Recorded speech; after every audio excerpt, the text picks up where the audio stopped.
Salut à tous et bienvenue sur ma chaîne éducative. Dans cette vidéo, je vous propose une expression écrite inspirée de Le dernier jour d'un condamné pour vous aider à mieux comprendre l'œuvre et à réussir vos devoirs. Restez avec moi jusqu'à la fin pour découvrir des conseils précieux et des exemples concrets. Niveau baccalauréat, examen de français, production écrite, chapitre du roman. Chapitre 1 du roman Le dernier jour d'un condamné. Le sujet, je lis le sujet de la production écrite. La pensée de la mort est-elle une source de désespoir? Peut-elle être une incitation à vivre pleinement? Développez votre point de vue dans un texte argumentatif structuré, en vous appuyant sur des exemples littéraires, philosophiques ou personnels. Je répète le sujet. La pensée de la mort est-elle une source de désespoir ou peut-elle être une incitation à vivre pleinement? La question encore, je la répète. La pensée de la mort est-elle une source de désespoir ou peut-elle être une incitation à vivre pleinement? Développez votre point de vue dans un texte argumentatif structuré en vous appuyant sur des exemples littéraires, philosophiques ou personnels. Les critères de correction: conformité à la consigne, la cohérence de l'argumentation, la structure du texte, la correction de la langue, la correction maintenant de la production écrite. Voilà. La confrontation à la mort est une expérience universelle qui habite l'esprit humain depuis l'aube de la conscience. Cette réalité, à la fois redoutée et inévitable, oscille entre engendrer l'angoisse et susciter une appréciation plus intense de l'existence. Ainsi, une question fondamentale se pose: la conscience de notre finitude est-elle un fardeau accablant ou, au contraire, un moteur qui nous pousse à vivre plus intensément et avec davantage de sens? D'un côté, la pensée de la mort peut plonger l'individu dans un profond désespoir. L'idée de la disparition définitive et de la perte de tout ce qui nous est cher, la perte de tout ce qui nous est cher peut engendrer un sentiment d'absurdité et de vacuité face à cette finalité inéluctable. Nos aspirations et nos efforts semblent parfois dérisoires. Dans Le dernier jour d'un condamné de Victor Hugo, le narrateur, confronté à son exécution imminente, exprime une angoisse existentielle insoutenable.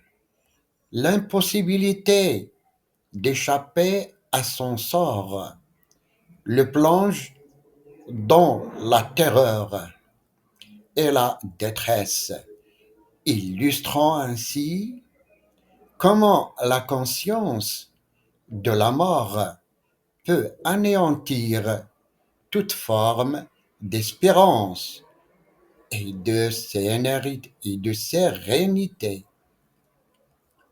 D'un autre côté, la conscience de notre mortalité peut se transformer en une force motrice puissante en prenant conscience de la brièveté de la vie. Nous sommes incités à en savourer chaque instant, à lui donner un sens et à agir avec détermination. Cette perspective est illustrée à travers de nombreuses œuvres littéraires et philosophiques.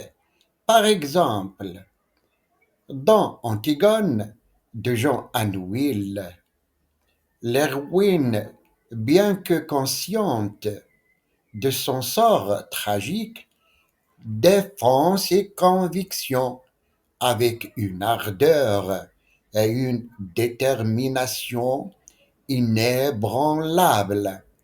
Son courage face à la mort devient une affirmation de la vie et de ses valeurs.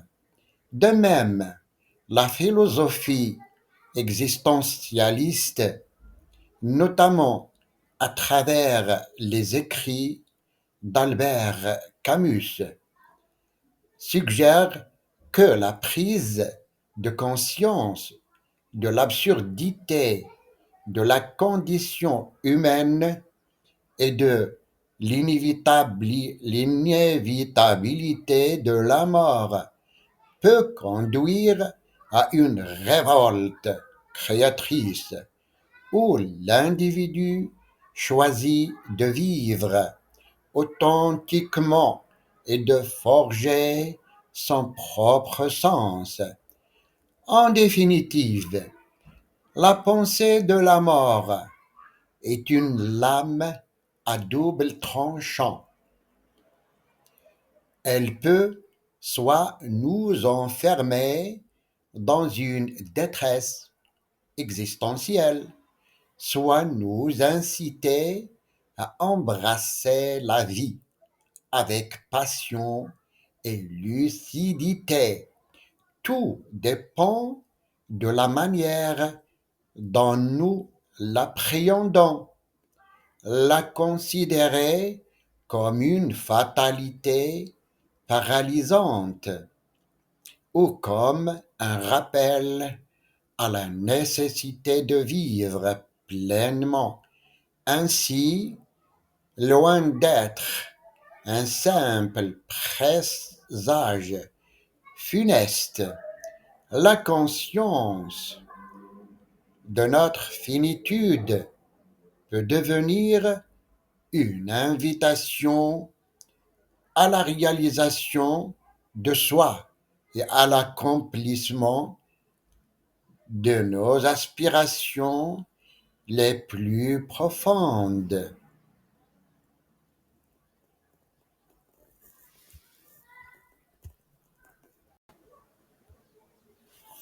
J'espère que vous avez désormais une meilleure,